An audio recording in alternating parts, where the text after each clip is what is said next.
on nuclear weapon narrative. I don't know, can Iran really has the nuclear weapon pretty soon, or it is just a And guess? it's funny, but the Israelis and others keep saying that every year. Oh, they're within months.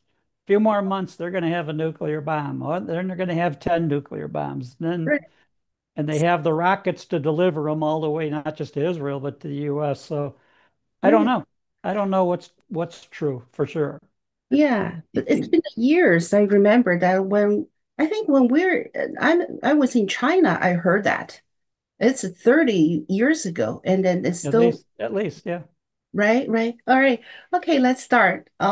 Ladies and gentlemen, welcome to Cheyenne's Forum. Today is June 16th, and please join me. Welcome my dear friend Tom. Tom, how are you? I'm fine. How are you? Very good, thank you, and welcome to our broadcast. Tom, before we start, I'd like to introduce Tom to our audience, if we have new audience. Tom worked in FBI for 30 years, and he worked in assistant of director of FBI for almost 5 years, and he's retired now. Once again, thank you so much, Tom. Thank And you. sure. And we have a lots of questions for today. And the first question is about Israel wall to Iran. And it is just an accident or it is a long time plan. And my question is, why now? Why we have this another rather than the Russian and Ukraine war, we have another war. Why now? Well, there's wars everywhere. I think uh, I Uh-huh. think Israel is trying to get the United States to go along with them and attack Mhm. Iran. Right, And, the latest claim is we're always within days or weeks of having nuclear bombs. And they right. already have the rockets that could not only deliver them to Israel, but to this far to the United States. So I think that, you wonder at a certain point, is it like the boy who cried wolf? They're Mhm. always on the verge of nuclear weapons, then they're not. And Mhm. then they're going to attack and they're going to eliminate it with our blessing. And the interesting thing there is that the nuclear program, the weapons program, if whatever state it's in, Mhm. is in a facility that's half a mile underground in a mountain. So, you wonder what will Israel or even the US, if it came to it, what can they do to penetrate a half mile underground to destroy the facility? So I don't know. I don't know if they can or propaganda or hype or what's going on with that. Mhm.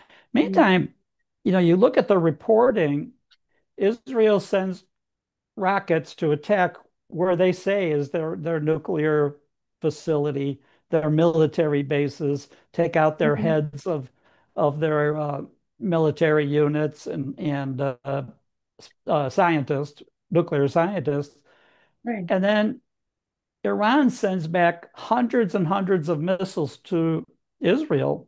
Mhm. And the interesting thing there is that they're all supposedly like 30 years old, like they're cleaning out their closets Right. and sending them. And many of those are able to be intercepted by the Iron Dome or whatever the defense mechanism is that Israel has that we helped them build. Right. Now, the question there is Iran, in between all of that, has sent a couple of their more, newer missiles, which are hypersonic and can't be stopped. Mhm. But Iron Dome can knock down old missiles and it can knock down the junk missiles that were coming out of Gaza and all of that. And that keeps Iran safe. I mean, Israel safe. Right. But when Iran launches hypersonic, they can't be stopped. Right. And they can be very powerful and they can do tremendous damage and kill a lot of people. So at this point, you wonder, are both sides toying with each other? Exactly. Is Israel toying with Iran? We'll show you. We're going to launch these missiles, Right. and then Iran sends back, old obsolete equipment that's Mhm. relatively easily shot down. And then you look at the damage and you watch the news. Mm-hmm. And it shows the reporters, I'm standing in front of the building that was just hit by an Iranian missile. What, one building? Half of a city block? That's all? Supposedly they've got all these super powerful missiles, Mm-hmm. and where are they? So is Iran holding its really good inventory back and Mm-hmm. sending junk, cleaning out their closets, so to Mm-hmm. speak, or Mm-hmm. what? And then who do Right. you believe? Do you Right. believe Netanyahu? Do you believe, you know, our administration, our neocons? I don't know. I don't believe So, all of them. So, to me, the is in whatever you see, whatever the damage is. But when you mm-hmm. look at a building, in downtown, whether it's Tel Aviv or Haifa in Israel, and it looks like, okay, they blew the windows out of a corner store or something. Well, Right. so what? Right. That's their big mighty war machine that Iran has. Right. And then on the other hand, what's Israel? You look at what Israel's doing. Are they capable of stopping a nuclear program, a weapons program, if Right. it's located half of a mile underground? Right. Exactly. You're right. So Absolutely. There are something just didn't add up, both in on both sides. So, because I when I the only saw the thing that adds up is that everybody has reported that there are basic criminal charges that can be brought against Netanyahu and his wife for corruption. And the only thing that's prevented that is that they've been in a war footing since October 7th. And because of that, oh, we can't touch, he's waging war, he's busy. mm-hmm. Well, It oh, pretty much the same thing like Zelensky. He like Zelensky, another loser. right. So, Wow. So the thing is, well, two things I just feel weird. First is if Israel is as strong as we heard, that why November 6th, October 7th happened. It's impossible. If they are, well, there's so much interesting on that topic. There are so many reports mhm, that Israel was warned. They were warned by their own, they have a group of intelligence officers that are mhm, mostly women who alerted their supervisors about the pending attack that's going to happen right, across the border from Gaza into Israel. mhm, And then the Egyptians, the same thing. The Egyptians warned the Israelis right, that this attack is coming across your border right, with Gaza. right. Did And it's nobody? almost, there are some strategists that think, maybe Netanyahu wanted to allow this, not knowing it would be as severe as it turned out to be, Mhm, but basically let them attack Israel and then, oh, we're going to be shocked and outraged and retaliate. And mhm, that's what's been going. It's, wiping out Gaza, trying mhm, to knock every building in Gaza to the ground and kill people that way. And the people in the tunnels, the Hamas and other leaders that are mhm, hiding. mhm. So I don't, this is one of those things that I don't know who to believe. Right, right, And I don't believe our own neocons that are begging us to go to war. From right. Lindsey Graham and Blumenthal, that just went to Ukraine, promised that we're going to go to war. Those guys have no business discussing that kind of a situation Right, with a foreign, leader, foreign right, government. right. Well, so the thing is, should U.S. get involved for the Israel and Iran war right now? We should not, right? But Well, I would say we should not, but it also is like we put ourselves in a position that we can't avoid it. We're tied to Israel, poor Israel. Oh, we've got to keep them safe. And meantime, this latest round mhm, was not provoked by Iran. And what's interesting about it, to me, mhm, is that allegedly the U.S. was negotiating with Iran. We had negotiators sitting down with them in Istanbul. right, And here they're having this discussion in Turkey. And now, did Israel do this on purpose to sabotage any possible Right. deal that they might have made. It sure looks like it. Yeah, Well, it now we can't deal. They've attacked. And so I so think that to me is the huge question mark of what's true. right. That did Israel launch this attack now because they were afraid we were very close to a deal with Iran Mm-hmm. and they wanted to stop the deal and make it so that everybody wished, Israel now had new information that they've got a nuclear program. Well, where have they been for 30 years? We know that. Mm-hmm. And in fact, the main nuclear authorities Mm-hmm. have said, and even recently said, no, they don't. They don't have a program for weapons. Mm-hmm. They're enriching uranium to a lower extent for domestic use, but not to the extent that would be necessary to make a nuclear bomb. Right. So what's true there? Right. So I think that's the problem is, and my fear is that Trump is being tricked into having the US be part of this. Mm. And that may be happening. And even by his own, so allegedly our own people, whether it's Mike Pompeo or Lindsey Graham or you name it, Josh Bolton, all the neocons want this war. Mm-hmm.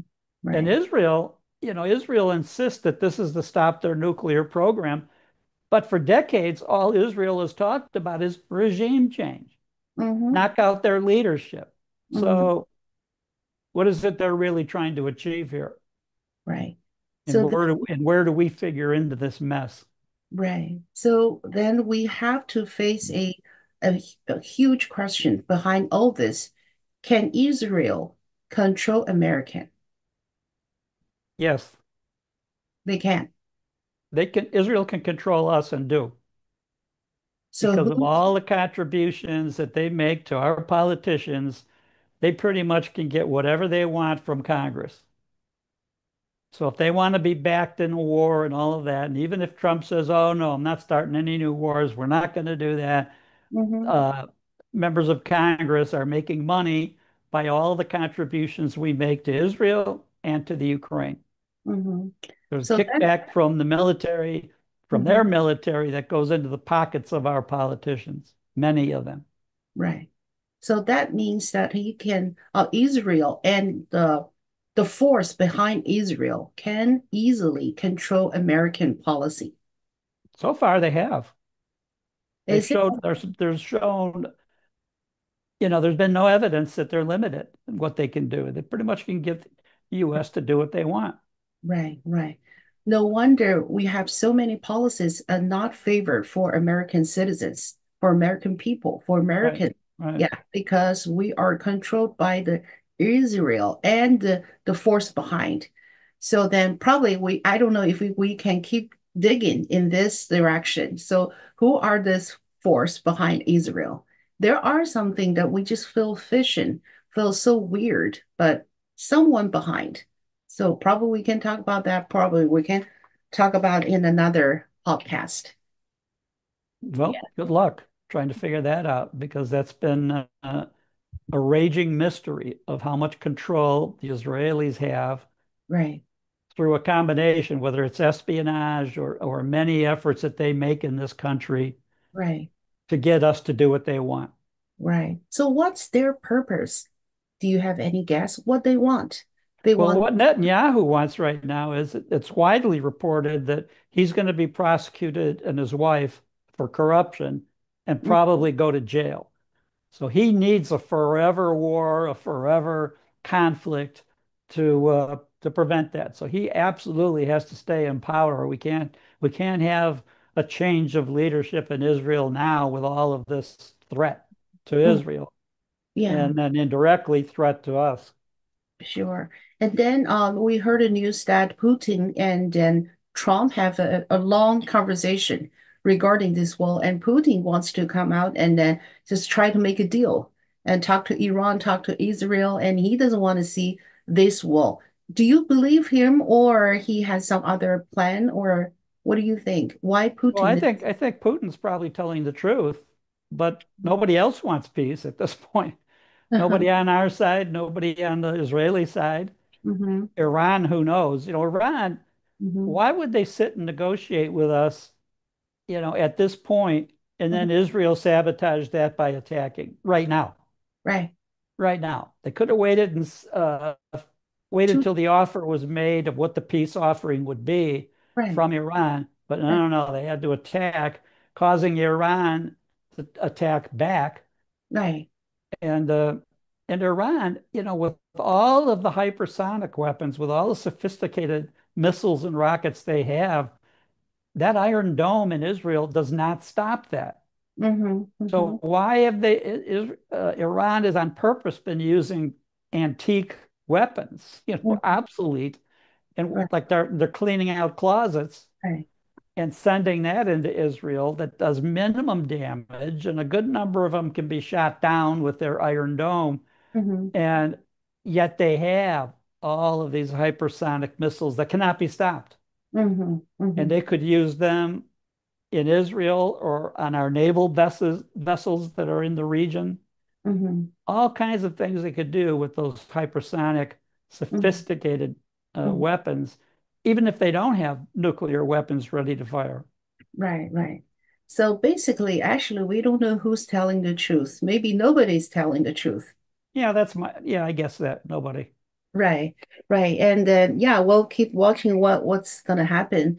After a week, I think maybe we can have some peace talk, hopefully. And then we'll see. We'll see.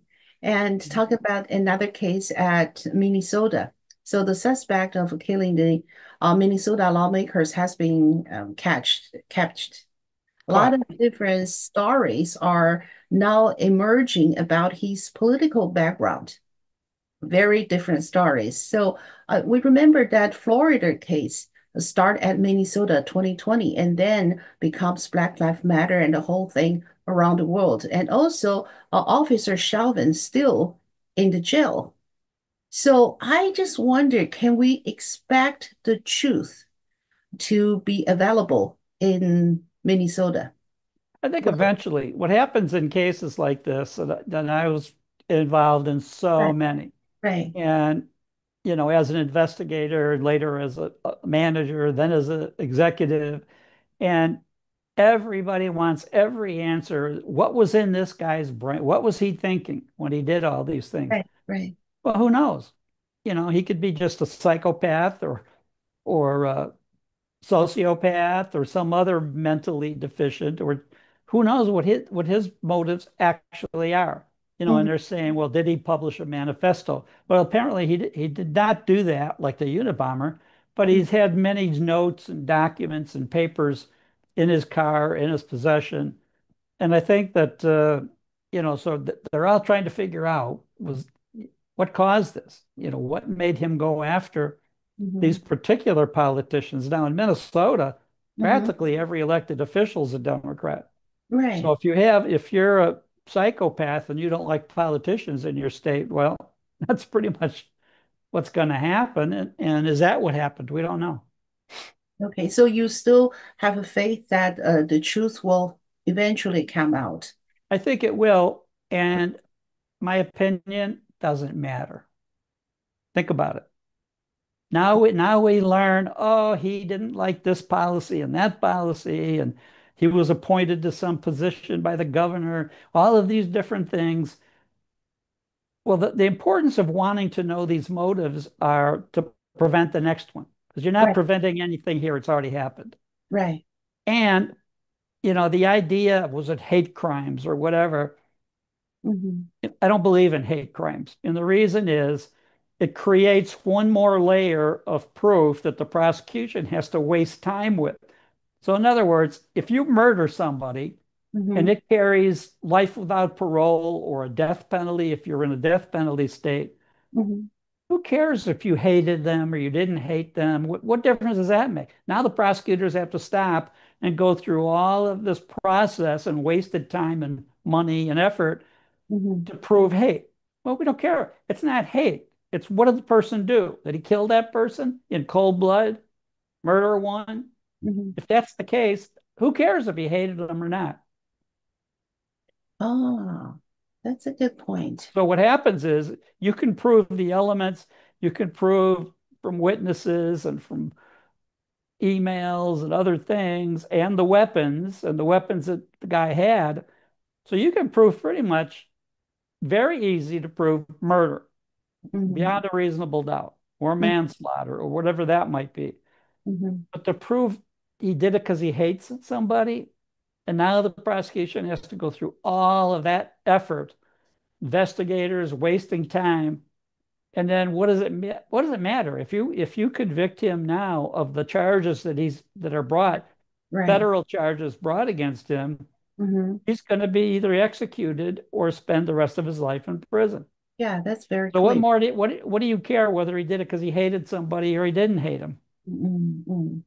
Well, it's a good point. I remember the governor come out and say that this is a political issue or political hatred case at the very beginning of the case. So we Yeah, don't even know how, why, and he just jumped out and said this is the political hatred. So yeah, it's just to prove your point. Actually, this is another layer for longer prosecution processing. absolutely. Yeah, well. It's a good point. Thank you, Tom. Thank you.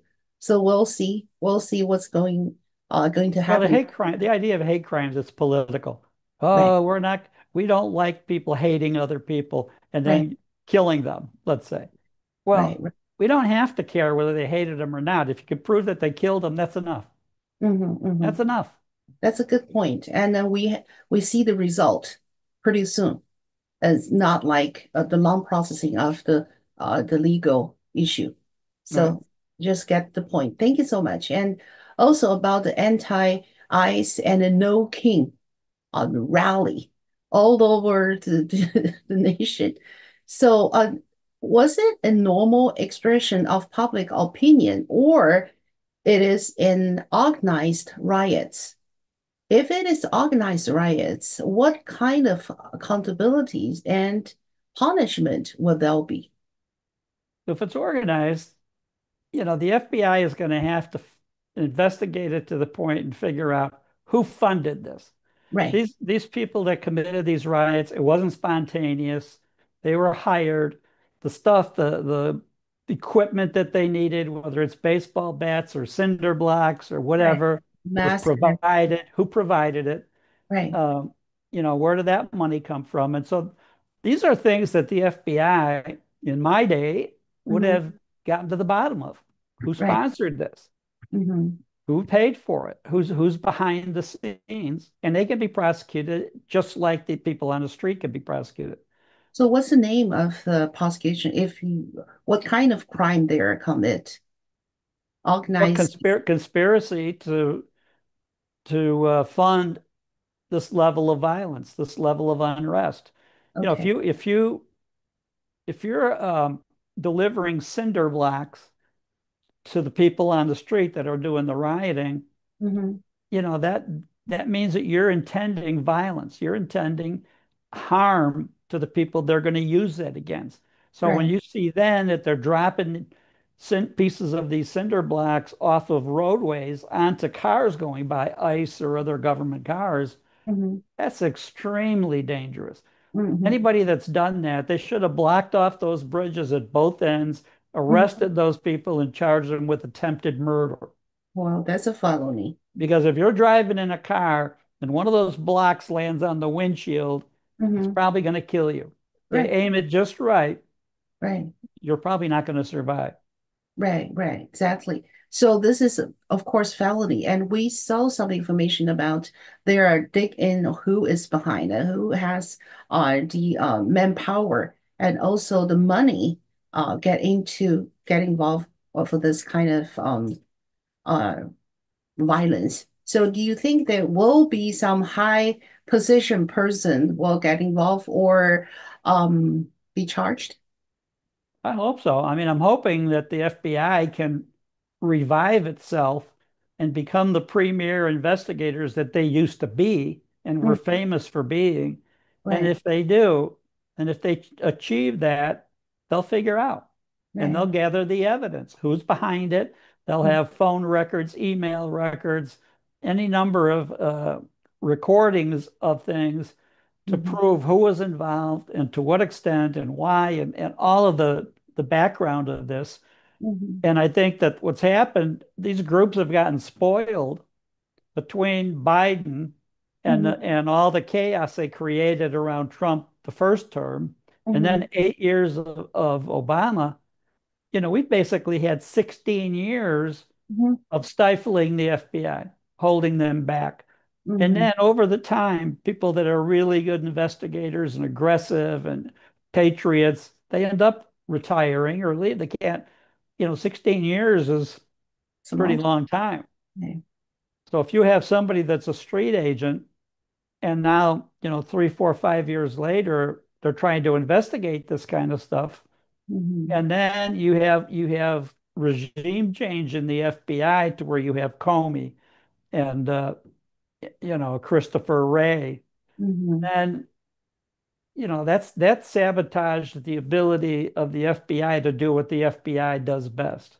Right. That's true. So we heard some of the criticized to FBI and just complain that they're not doing anything or that we did not see some big case.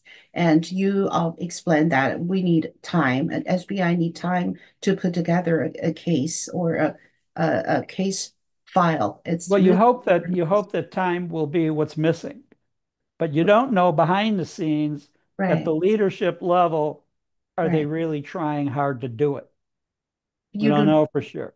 yeah, nobody knows. Nobody Yeah. knows. So for case like that, we're just talking about it will take long or not pretty soon. Will have It would take a while.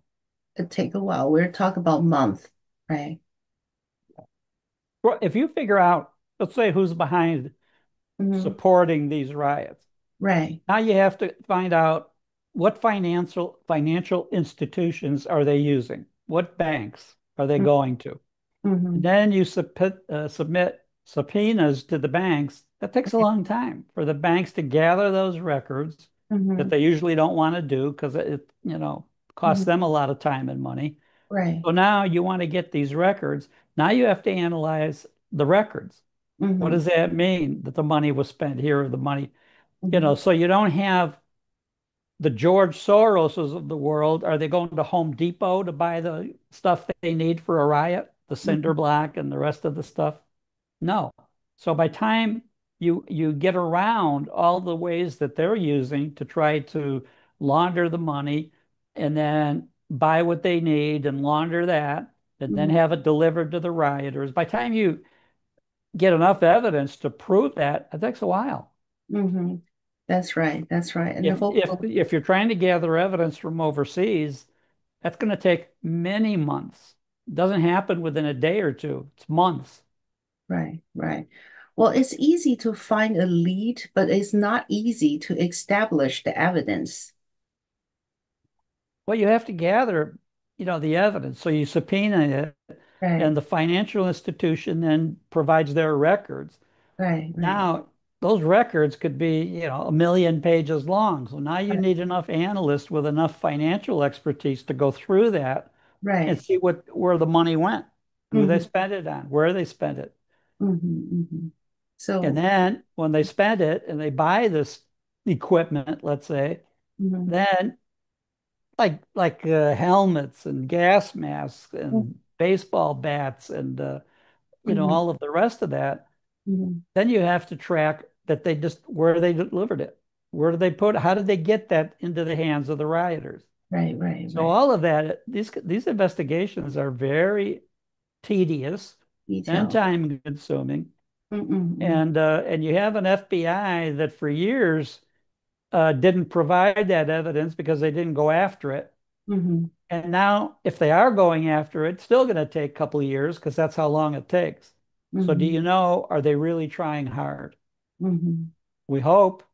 That's We true. hope we can trust Cash Patel and Mm-hmm, Bongino and the other people, but we mm-hmm, hope so, but mm-hmm. maybe not. Well, we'll see. Yeah, we'll see. We do not know that what they are facing right now, actually, and also the undermine of FBI and DOJ, the whole system of our justice system is really, really bad. It starts from Obama, maybe before Obama, but just like you said, 16 years of undermine of the system. We need time to fix it. And Yeah. it seems like we definitely need 8 more years of Republican in White House at least to adjust the whole system. And the problem is that the public is so impatient and they're so tired of Right, those, you right, know, all those years of no results. right, How much time will they give Trump? How patient will they be? right, Because now in a year, when we have the midterms, right, if they're that impatient, they may just say, well, okay, Trump, you had your chance, you didn't do it. right. You put Yeah. in Bondi or Patel or these other people, and they were no good. They didn't do it. Mm-hmm. Now what? Yeah. So if the Democrats flip a couple of seats, that's Mm-hmm. the end of it. They take I over know. the House. I know.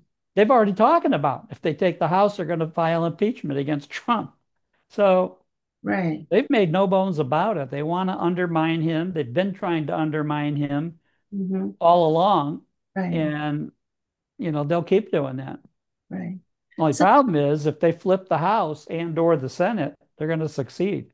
yeah, yeah, yeah. It's very clear map in front of our eyes. So we need to work very hard to gain the trust of public to keep our majority in both house in next year. So this is a big job that we need to do. And also, it says we can a little get more understand about Penn Bundy.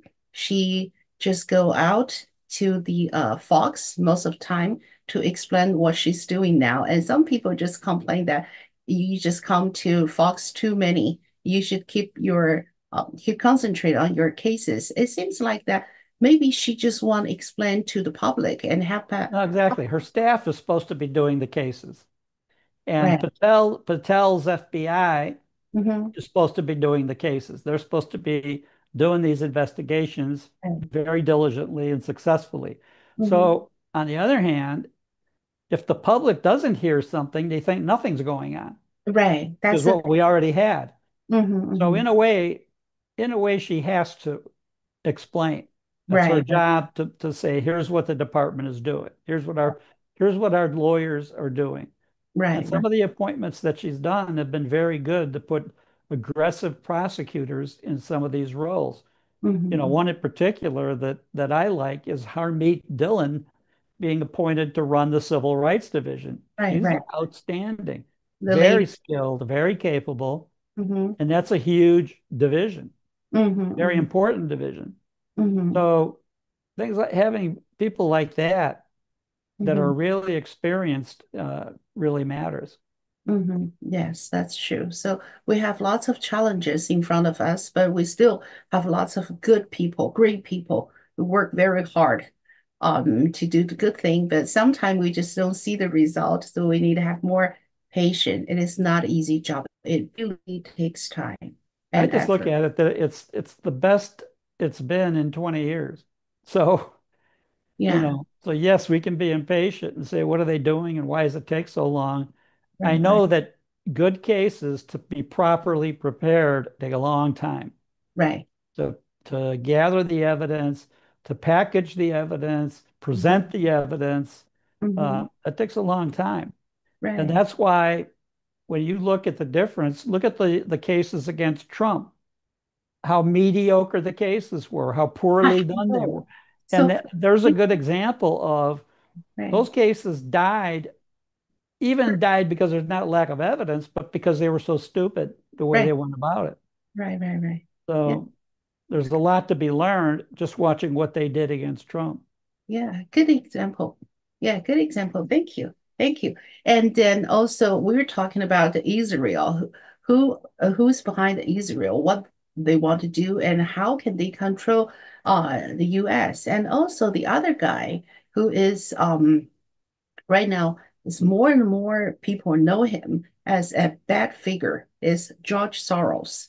Right now, we have the news that Hungarian government will release a documentation, a movie, and then it's just like just explain every single step about how George Soros take the money from American and undermine the American and the other countries. So it's very clear that he's behind, and also he and USAID get together to just it's a big scandal.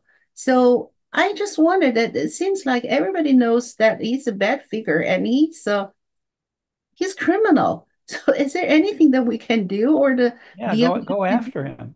Be aggressive. So far, you know, he's Hungarian, Right, and so much evidence came out, and he right. was a young man that he assisted the Nazis in going after Jews, and he's Jewish. He's Jewish, yeah. So as a result of what he did as a young man, he's banned from Hungary. So he can't go back to his country. They don't want him back. They won't let him in. Right. And so now he's, conducting, wherever he's at Mm-hmm. somewhere, this financial empire, Mm-hmm. and it's all negative. Mm-hmm. So yeah, he should be going after. And now he's turned over a lot of the company to his son, who's Right. supposed to be worse. Mm-hmm. So So that is there anything that the American can do is or just let yeah, him do what we whatever can do he is wants? that the FBI has to get the proof that he's behind the funding for a lot of these groups that are hurting the US, Mm-hmm. and prosecute him, Right. indict him, go after him Right. and the organization that he's running. Right. So I think that all of that has to be done. And it's going to require an aggressive FBI that's very competent, that has very good agents working for them, and financial analysts and others to Mm-hmm. put these cases together. And Mm-hmm. up until now, they've been stymied from doing that. They've been prevented from putting these cases together, making a guy like Soros basically untouchable all these years. Right. Right. So then who have the capability to do so? To per The Yeah. FBI, they have are supposed to have the expertise in the investigative core of the Bureau, Mm-hmm. financial experts, organized crime experts, others Mm-hmm. that can put these cases together, and did it for years. These were almost routine cases over the years. Now, all of a sudden, since Obama, it's been like, can't do it. So my question, maybe this is I don't know what kind of this question is, but I have to ask that as Obama, if we find some crime record or evidence, can he be prosecuted? Well, certainly could. There was evidence of crime on his part. He could. And now, would they do it? I don't know. So in history, is any U.S. President be prosecuted rather than Trump? So other people, previous, No, no. not really. No, yeah. But Obama is one of he's the worst president, and not a worse as a president, a worse as a person, as a citizen. And his policy is intentionally undermine the American government. Yeah, So if absolutely. that's the case, that there's something we need to do. So I think it's really difficult to touch the Israel influence in the US and very hard to touch Obama kingdom. So Well, Obama's popularity and his reputation is going downhill. right, And so right, there'll be a certain point where he won't have the mass support that he used to have of, every black in the country thinking he's the Messiah and he's so great and all that. That's starting to wear thin. yeah. And I think now people are starting to realize that he was a phony and that he caused a lot of the division. Racial divide got accelerated under Obama. Hmm. Racism got accelerated under Obama. And I think that more people are starting to wake up and realize that, Which is good. It's good. including And his wife. yeah. Oh. And the last question about the G7, and today they have a G7 summit at Canada. So what do you think about G7? It's Well, really let me explain exactly how that works because I was a participant in G7 for many, many years. uh-huh. You have one of the countries of the seven Hmm. hosts the annual meeting. So, Right, like this year's Canada. right. Now, what used to happen is that the heads of the state meet and have their meeting, Hmm. but all of the major components of the governments of the seven also meet. Ah, So, like in my case, every hmm. time there was a G7, and it went back and forth G7, G8, depending whether they let Russia in. Hmm. But when the G7 met in that country, there was 3 or 4 meetings hosted by that country for each of the subgroups. Right. So, like in my case, I was part of the law enforcement Hmm. group. Hmm. And so my counterparts from all of the other 7 countries had our own meeting in a Okay, different city or different venue at the same time. sure. And we would meet maybe 3 or 4 times in that country that year. And so for me, I was the U.S. Representative for law enforcement Uh-huh. at all those meetings. And then you have other representatives in different categories, whether it's military or whether it's agriculture or economics or something. There's probably, I don't know, 6 or 8 groups that would meet. Right. I was in the law enforcement group. And as I said, we would meet that year, the year, whatever country had the presidency that year, we would Hmm. meet in that country 3 or 4 times that Okay, year. very nice. So, And the next year it would move to the next venue. So in the years that I was running the FBI's organized crime program, I was the representative for criminal division. hmm. And, so when the Japanese hosted in Tokyo, we had meetings in Hiroshima and, Nagasaki and other cities Hmm. that year in Japan. Hmm. Then the same thing with the other countries. So if the French hosted it, we would be in different cities in France. If the Right, British hosted it, different cities there. right. So that's how that works. So right now, it's not just the heads of state, it's Hmm. all of these other Oh, government, a couple of hundred government officials from oh. all 7 countries that Hmm. are having meetings of their own to discuss, Hmm. how to cooperate together or what they want to work on or back up, that type of thing. Hmm. So it's a more involved political process than people realize. Oh, I see. Thank you. Thank you for your firsthand experience. And so you think G7 is still very powerful regarding the international cooperation and understanding each other's policy Yeah, and because they can recommend the policies to the countries, whether it's extradition or the exchange of information or evidence or uh, people. I. Um, and then they go back, I would come back to the US and make the recommendations based on our group that we would like to see various changes or various policies Mhm. improved that affected law enforcement, that affected extradition and international cooperation in criminal cases or terrorism cases. Mhm. So So yeah, it's in a yeah, way, it's very important. very important and very professional. Yes.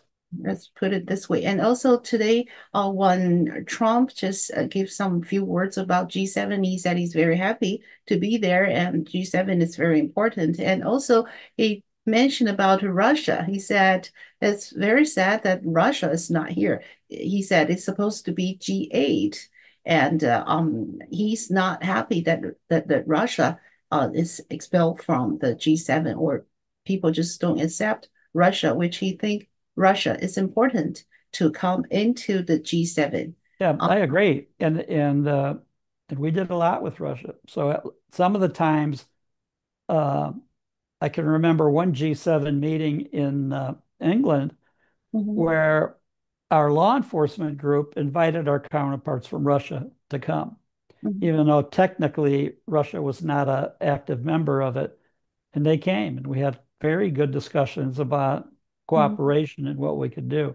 mhm. Now, one of the problems is that our neocons and many of the Europeans just hate Russia.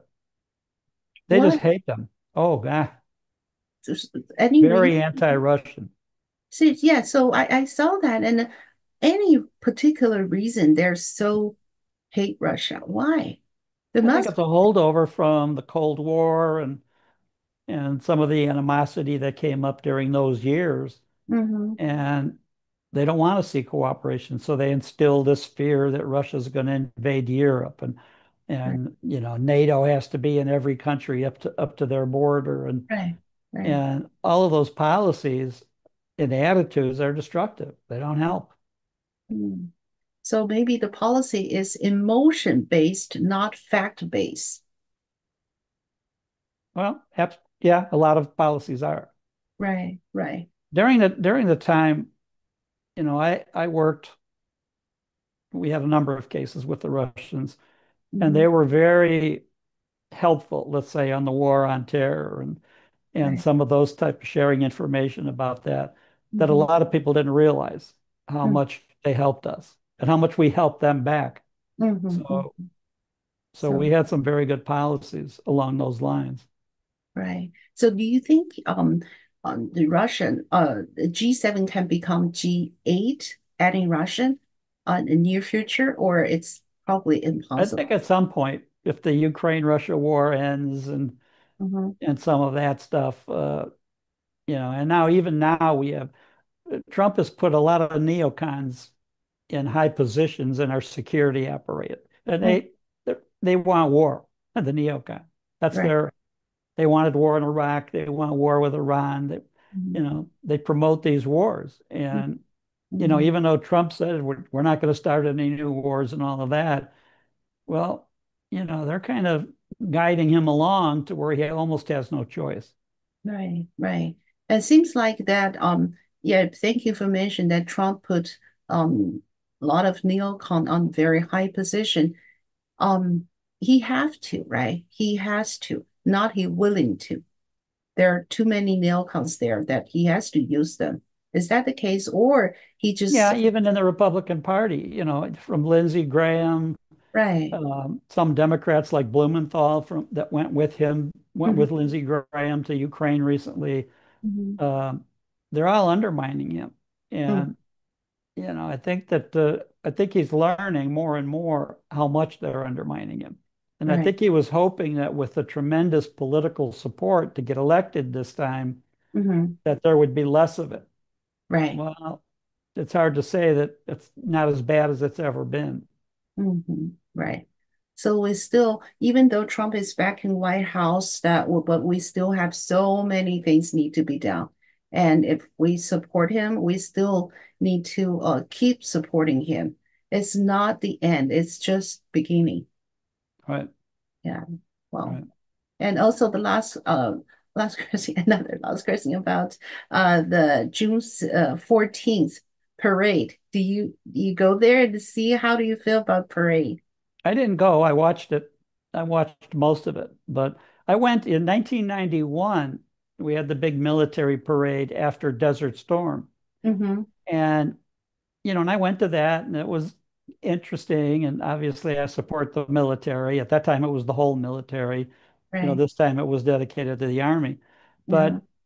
But I have to admit, I didn't want to go down there because I knew Mm-hmm. that after the 15th tank went by and the 20th Jeep and all of that, to me, it'd be boring at that point. It was Right. kind of boring watching it on TV after a while. Mm-hmm. Mm-hmm. And I also thought that you can hear more on the TV broadcast than you can if you're actually on the street corner Yeah, somewhere. right. That's right. So here you have the announcer explaining, and here comes the group that, Right. fought in the, Continental Army and blah, blah, blah. Well, you Mhm. wouldn't hear all that. Right. So all you would do is see different groups go marching by in different uniforms, Mm-hmm. different bands, Mm-hmm. different, vehicles. Mm-hmm. And if you didn't have that narration, Right. it'd be hard to really pay attention in the long run. So that's why I didn't, not because I don't like the Army or I'm not patriotic. It's just that I Mhm. thought that it would actually be easier to watch it on TV. I agree. It's kind of like the Super Bowl or something. If Right. you're in Right. the stands, you Right. don't know what's going on. You Right. don't know half the things. If you're right, home, the announcers are telling you, well, this is why they're doing this, and that's why they're doing that. And right, so right. you in some cases need the extra narration Oh yeah, of what's actually what you're looking at. This is what this is, these right, all these groups. And I thought it was very interesting to see right, have them describe the different units and the different special right, forces and all of that going right. back 250 years.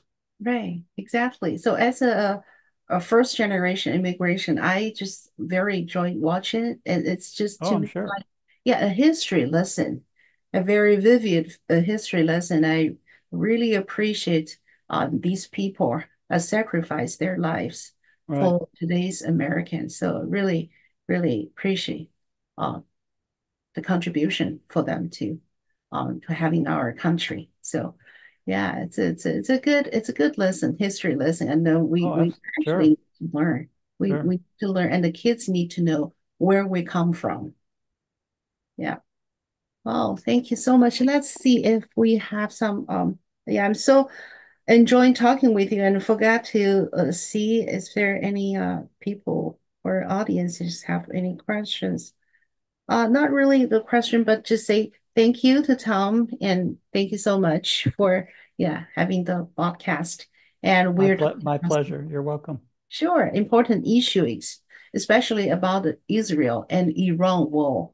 I know that so many people have questions about this, and there are some big question behind that people just hesitate to ask. But eventually, we need to ask this kind of question, even though it's Right, hard. Yeah. right. Thank you so much, Tom. Really You're appreciate it. welcome. Thank you. Thank you. And I'll do the Chinese version later, and then I'll see you next week. See you next week. Thank Thank you. you. Take